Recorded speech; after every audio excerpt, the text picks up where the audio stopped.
Hello friends, बहुत सारे बच्चों ने मेरे से बहुत बार पूछा है कि स्लिप रिंग मोटर और वाउंड रोटर मोटर क्या होती है। उसकी आज कंस्ट्रक्शन पढ़ेंगे, वर्किंग पढ़ेंगे, कैसे काम करती है वही हम देखेंगे, उसके एडवांटेजेस भी देखेंगे। सबसे पहले हम नॉर्मल थ्री फेस मोटर देख लेते हैं। नॉर्मल थ्री फेस मोटर में एक स्टेटर होती है, ये स्टेटर है।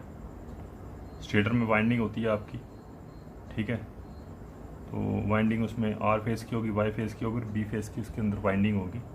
और वाइंडिंग कैसे होती है, जैसे आपका ये स्टेटर है, ठीक है। आर फेस की इधर वाइंडिंग होगी, ठीक है। एक साइड से उसकी एक लीड बाहर आ जाएगी। फिर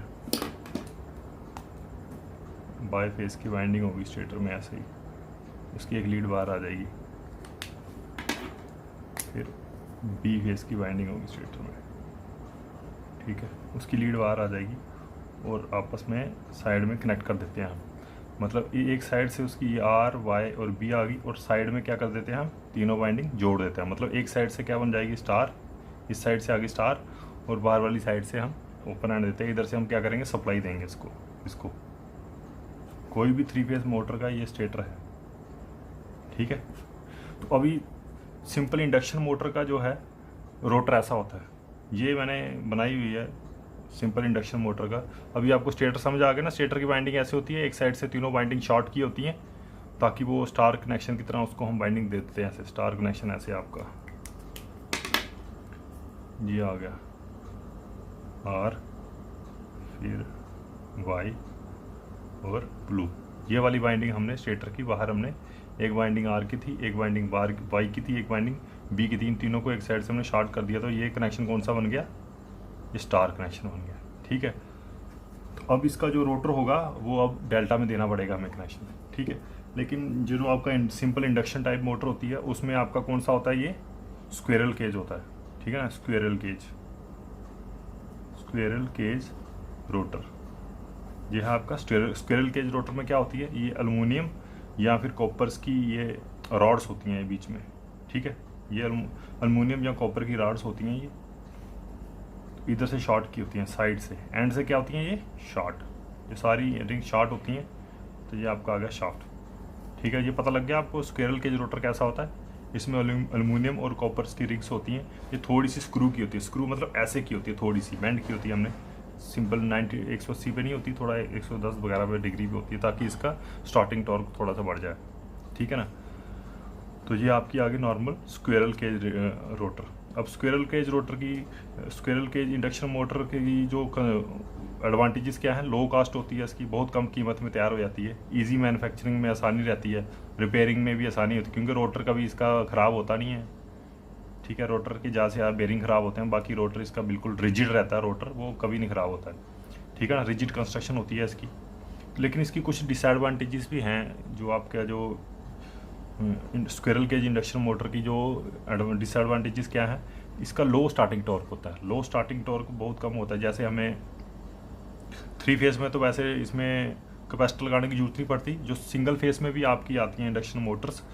तो जो सिंगल फेस है उसमें हमें कैपेसिटर लगाना पड़ता है थोड़ी सी स्टार्टिंग करंट बढ़ाने के लिए, नहीं तो वो सिंगल अपनी स्टेशनरी पे ही रहती है, मोटर वाइब्रेट होती रहती है, ठीक है। इसका लो स्टार्टिंग टॉर्क होता है, हम इतना ही पढ़ेंगे इसमें। आगे हम एक थोड़ी सी एडवांस मोटर आती है हमारी, उसको क्या बोलते हैं, वो आ गई हमारी स्लिप रिंग इंडक्शन मोटर होती है। और दूसरी आ गई wound rotor induction motor, induction थोड़ा भूल गया मैं, इंडक्शन मोटर, ठीक है। स्लिप रिंग इंडक्शन मोटर, इस रोटर में बहुत सारा डिफरेंस है, कंस्ट्रक्शन डिफरेंस, वो मैं थोड़ा बताऊंगा। इसके अंदर क्या थे, आपके एल्युमिनियम बार्स थे, ठीक है ना। अब एल्युमिनियम बार्स की जगह हमारे इधर क्या आ जाती है, वाइंडिंग आ जाती है, ठीक है ना। जैसे इधर स्टेटर वाइंडिंग थी, इसमें भी स्टेटर सेम ही रहेगा। किसमें, स्लिप रिंग इंडक्शन मोटर में भी सेम रहेगा, वाउंड रोटर में भी स्टेटर दोनों केस में सेम रहेगा। बस इसमें रोटर में डिफरेंस आती है। रोटर में डिफरेंस क्या है, ये रोटर आपका साइड्स में क्या है, इसमें स्लॉट्स होते हैं, ठीक है ना। इधर स्लॉट्स होंगे, ठीक है। ये स्लॉट्स होंगे साइडों में। इन स्लॉट्स में क्या है, बाइंडिंग होती है, ठीक है। एक फॉर एग्जांपल हम मान लेते हैं 12 स्लॉट्स हैं। कितने हैं, 12 स्लॉट्स मान लेते हैं। 12 स्लॉट्स हैं तो थ्री फेज बाइंडिंग है। चलो हम एग्जांपल ले लेते हैं कि एक स्टेटर है, उसके अंदर कितने स्लॉट्स हैं, 12 स्लॉट्स है। 1 2 3 4 5 6 7 8 है, ऐसे 12 स्लॉट्स है। तो तो 12 स्लॉट में 3 फेज बाइंडिंग करनी है हमने। 3 फेज बाइंडिंग मतलब 3 बाइंडिंग आई हमारी, तो एक फेज को कितने मिल जाएंगे स्लॉट? 4 स्लॉट मिलेंगे। कितने? 4 स्लॉट्स। तो 4 स्लॉट में ऐसे हम बाइंडिंग रखेंगे, जैसे एक आ गई, ठीक है, फिर दूसरी आ गई बाइंडिंग इस हिसाब से, एक साइड से बाहर निकाल लेनी है हमने, ठीक है। ये एक एंड की बाइंडिंग है, ये दूसरा एंड है, ठीक है ना। ऐसे ही एक और बाइंडिंग ऐसे आ जाएगी, एक साइड से बाहर निकाल देंगे, ठीक है ना। अगर आपका स्टेटर स्टार में है तो रोटर आपका डेल्टा में आ जाएगा, ठीक है। अगर आपका स्टेटर डेल्टा में है तो रोटर का आपने कनेक्शन क्या करते हैं? स्टार में करना है, तो ये साइड में जुड़ जाएगी आपकी बाइंडिंग एक कोने से, एक एंड सभी बाइंडिंग का, तीनों फेस का एक कोने में जुड़ जाएगा और बाकी हमने बाहर निकाल देना, ठीक है ना। ऐसे ही जहाँ पे मैंने बनाया हुआ है, एक फेस का हमने कनेक्शन निकाला हुआ है, ये आ गया, ठीक है। एक कनेक्शन आपको बाहर आ गया, एक बाइंडिंग का, उसका दूसरा एंड हमने किसके साथ जोड़ देना है? जी आपकी copper rings, copper slip rings बोलते हैं इसको, कॉपर स्लिप रिंग्स ये हैं, ये सर्कुलर होती हैं ऐसे, ठीक है ना। ये वाली सर्कुलर 3 बाइंडिंग होगी आपकी, 3 रिंग्स आएंगी। 3 फेस है, RYV के लिए आ जाएगी, RYV के लिए 3 रिंग्स आएंगी, 1 2 3, ठीक है ना। अब एक बाइंडिंग एक रिंग के साथ जुड़ेगी, ठीक है ना, दूसरा उसका एंड इधर बाहर निकाल देना हमने, ठीक है। एक आ गया, दूसरा हमने फिर से इस रिंग के साथ एक दूसरा फेस लेना है, पहले वाले में R था, अभी इसमें Y फेस लेना है, Y फेस की रिंग, उसमें स्लॉट्स के अंदर वाइंडिंग कर देनी है। उसके बाद दूसरा उसी का फेस की हमने वाइंडिंग का जो टर्मिनल है वो बाहर निकाल देना, वो पहले वाले के साथ जोड़ देना, ठीक है। ऐसे तीसरा जो रिंग है उसका हमने एक और वाइंडिंग का कनेक्शन दिया साथ में, और उसको हमने उसी वाइंडिंग का जो दूसरा एंड है तीनों के साथ कनेक्ट कर दिया। तो ये कौन सा आ गया? ये स्टार, ठीक है ना। रोटर बाइंडिंग किस में है? ये रोटर बाइंडिंग किस में आ गई? स्टार में आ गई आपके रोटर बाइंडिंग, ठीक है। जा आपका समझ। तो एक साइड से स्टार में कनेक्ट हो गई आपकी रोटर की बाइंडिंग, दूसरी साइड से क्या है? ओपन है। कनेक्शन हमने दिया स्लिप रिंग तक, स्लिप रिंग के ऊपर क्या लगे हैं? ब्रशेस लगे हैं। ये क्या है? ब्रशेस, 1 2 3 ये ब्रशेस हैं आपके, ठीक है ना। ये ब्रशेस ऐसे होते हैं, ऐसे लगा हुआ है, जैसे ये आपका ये रोटर है, इसके ऊपर स्लिप रहेंगे, ये बस ब्रशेस ऐसे रहते हैं, ऐसे 1 2 3 ब्रश है ना, ये 3 ब्रश ऐसे रहेंगे हमेशा। इस ब्रशेस के पीछे स्प्रिंग रहते हैं जो इनको हमेशा कॉन्टैक्ट बना के रखते हैं, ठीक है ना। ये मैंने स्प्रिंग बनाया हुआ है। ये ब्रशेस, हर ब्रश के पीछे एक स्प्रिंग अरेंजमेंट है, स्प्रिंग अरेंजमेंट। तो ये अरेंजमेंट क्या करता है? ब्रश को हमेशा कॉन्टैक्ट में रहता है, ठीक है ना। अब ये कनेक्शन हमने बाहर निकाल लेने, किसके? रोटर के कनेक्शन। यही चीज़ आपको देखनी पड़ेगी, स्लिप रेज और बाउंड रोटर में क्या डिफरेंस है इन दोनों में। एक तो इसमें पूरा रिजिड था, सॉलिड था, इसके अंदर क्या है? इसके रोटर में क्या है? वाइंडिंग है। वाइंडिंग के कनेक्शन हमने क्या निकाले हैं? बाहर निकाले हुए हैं। किसके थ्रू निकाले हैं? हमने स्लिप रिंग के थ्रू निकाले हुए हैं बाहर। अब स्लिप रिंग के ऊपर ब्रश लगे हैं, ब्रश के लिए ये आ गया R फेस, उसी ब्रश दूसरे वाले ब्रश के साथ Y फेस का कनेक्शन आ गया, तीसरे वाले ब्रश के साथ हमारा B फेस का कनेक्शन आ गया, ठीक है। तो अब हमने निकाले क्यों ये जो हमने एक तीनों फेस का एक एक जो टर्मिनल क्यों बाहर निकाला हमने एक्सटर्नली, ठीक है ना। बाहर इसलिए निकाला क्योंकि जो आपकी इंडक्शन मोटर थी उसका स्टार्टिंग टॉर्क क्या था? कम था, और स्टार्टिंग में ये सब बहुत ज़्यादा करंट लेती थी, नियरली 6 टाइम्स 7 टाइम्स करंट ले लेती थी, ठीक है ना। स्टार्टिंग में बहुत ज़्यादा करंट कंज्यूम करती थी आपकी normal induction squirrel cage induction motor. तो अब जो स्लिप रिंग थी, हमने क्या करते हैं? हम इसमें रेसिस्टेंस बढ़ाते हैं, हम एक्सटर्नल रेसिस्टेंस ऐड करते हैं। यहाँ पे मैंने एक्सटर्नल रेसिस्टेंस शो किया है, ये बेसिकली कौन से होते हैं? वेरिएबल रेसिस्टेंस होते हैं। कौन से होते हैं ये? वेरिएबल रेसिस्टेंस होते हैं, ठीक है ना। वेरिएबल रेसिस्टेंस क्या है? रेसिस्टेंस कम कर सकते हैं, ज़्यादा कर सकते हैं। नॉर्मली क्या करते हैं हम? स्टार्टिंग में रेसिस्टेंस बढ़ाते हैं। किसका? स्लिप रिंग मोटर का हम रेसिस्टेंस बढ़ाते हैं। क्यों बढ़ाते हैं? थोड़ा सा और मैं बताऊंगा। इसमें क्या होता है? स्टार्टिंग टॉर्क बढ़ाने के लिए हम क्या करते हैं? स्टार्टिंग में इसका एक्सटर्नल रेसिस्टेंस बढ़ा देते हैं। किसका? स्लिप रिंग इंडक्शन मोटर का, ठीक है ना। अब थोड़ा सा मैं अभी इसमें बताऊंगा आपको कि होता क्या है जिसकी वजह से रेसिस्टेंस ऐड करने से आपका स्टार्टिंग टॉर्क बढ़ जाता है। क्यों बढ़ता है? मैं थोड़ा सा इधर बताता हूँ।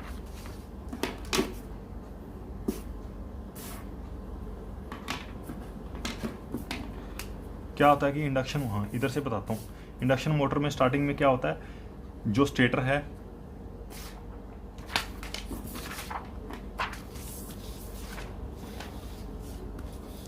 इंडक्शन मोटर में क्या है? स्टेटर में क्या होता है? स्टार्टिंग में स्टेटर में वही आर बाई वी की बाइंडिंग होती है, और रोटर में क्या होता है, म्यूचुअल इंडक्शन के कारण क्या होता है, इसमें वोल्टेज इंड्यूस होता है। किसमें, रोटर में क्या होता है, वोल्टेज इंड्यूस होता है रोटर में।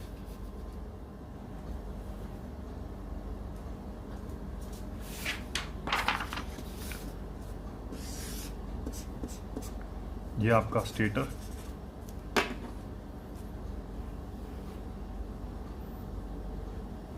आर बाई बी, ठीक है ना। आर बाई बी में जब हमने वोल्टेज दी तो इसके ड्यू टू क्या होगा, म्यूचुअल इंडक्शन,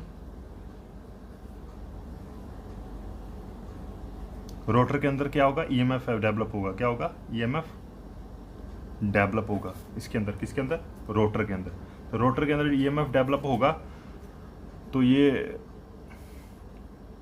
इस रोटर के अंदर भी एक अट्रैक्शन और रिपल्शन बनेगी। एन, एक साइड से एन बनेगा और एक साइड से एस बनेगा। किसमें, रोटर के अंदर। जैसे इधर मैंने शो किया है, जब इसके अंदर स्टेटर में ईएमएफ होगा, स्टेटर में ईएमएफ, वो इसके अंदर रोटर के अंदर ईएमएफ इंड्यूस करेगा। एक साइड में एन बनेगा और दूसरी साइड में एस बनेगा, जिसकी वजह से ये अट्रैक्शन और रिपल्शन होगी और मोटर रोटेट करेगी।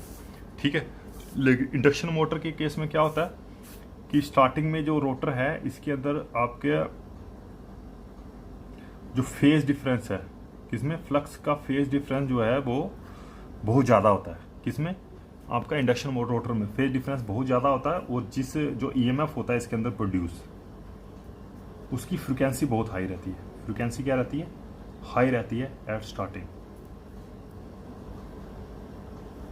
ठीक है ना। स्टार्टिंग में इसका जो फेज डिफरेंस है, जो ईएमएफ रोटर के अंदर प्रोड्यूस हो रहा है, उसका फेज डिफरेंस बहुत ज़्यादा होता है और उसकी फ्रिक्वेंसी बहुत ज़्यादा हाई होती है, जिसकी वजह से इसका जो स्टार्टिंग टॉर्क है बहुत कम होता है। क्या होता है, बहुत कम होता है। लेकिन जो आपका ये वाली मोटर है, ठीक है ना, अब इसमें क्या है, अब थोड़ा सा हम और थोड़ा डीप में जाएंगे। अगर आपकी बाइंडिंग है, बाइंडिंग का जो है इंडक्टेंस बहुत ज़्यादा है, ठीक है ना। इंडक्टेंस में आपको पता है, जब हम एसी देते हैं तो उसके अंदर क्या होता है, फेज डिफरेंस हाई हो जाता है। फेज क्या होता है, हाई हो जाता है। अगर हमने इस फेज डिफरेंस को कम करना है तो हमें क्या करना पड़ेगा, रेसिस्टेंस ऐड करना पड़ेगा। क्या करना पड़ेगा, रेसिस्टेंस एडिशन करनी पड़ेगी। तो जब हमने इसके अंदर रेसिस्टेंस एडिशन कर दी तो इसका जो फेज डिफरेंस क्या होने लगेगा, कम होने लगेगा। जब फेज डिफरेंस कम होने लगेगा तो इसका जो स्टार्टिंग टॉर्क क्या हो जाएगी, इंक्रीज हो जाएगी। ठीक है ना। तो वही हम इधर कर रहे हैं। इसी में हमने ये आर बाई बी के कनेक्शन बाहर निकाले हैं। आर बाई बी के साथ हमने क्या किया, रेसिस्टेंस ऐड की, तीनों फेस में रेसिस्टेंस ऐड की। तो उसकी वजह से क्या हो गया, आपका फेस डिफरेंस क्या हो जाएगा, कम हो जाएगा। फेज डिफरेंस कम हो जाएगा तो आपका स्टार्टिंग टॉर्क क्या हो जाएगा, इंक्रीज होना स्टार्ट हो जाएगा। जब स्टार्टिंग टॉर्क इंक्रीज हो गया, वही हम चाहते थे। ठीक है ना। तो हमने एक induction, simple squirrel cage induction motor से स्लिप रेंज इंडक्शन मोटर की एडवांटेजेस देख ली कि स्टार्टिंग टॉर्क बहुत बढ़ जाता है। और दूसरा एडवांटेज क्या है इसका, ये वाली मोटर क्या करती थी आपकी इंडक्शन मोटर, ये आपका स्टार्टिंग करंट बहुत ज़्यादा लेती थी। ठीक है। तो लेकिन जब हमने इसके अंदर रेसिस्टेंस ऐड कर लिया, किसमें, रोटर में रेसिस्टेंस ऐड कर लिया, तो इसकी वजह से इसके अंदर जो है स्टार्टिंग करंट की रिक्वायरमेंट है वो क्या हो जाएगी, लो।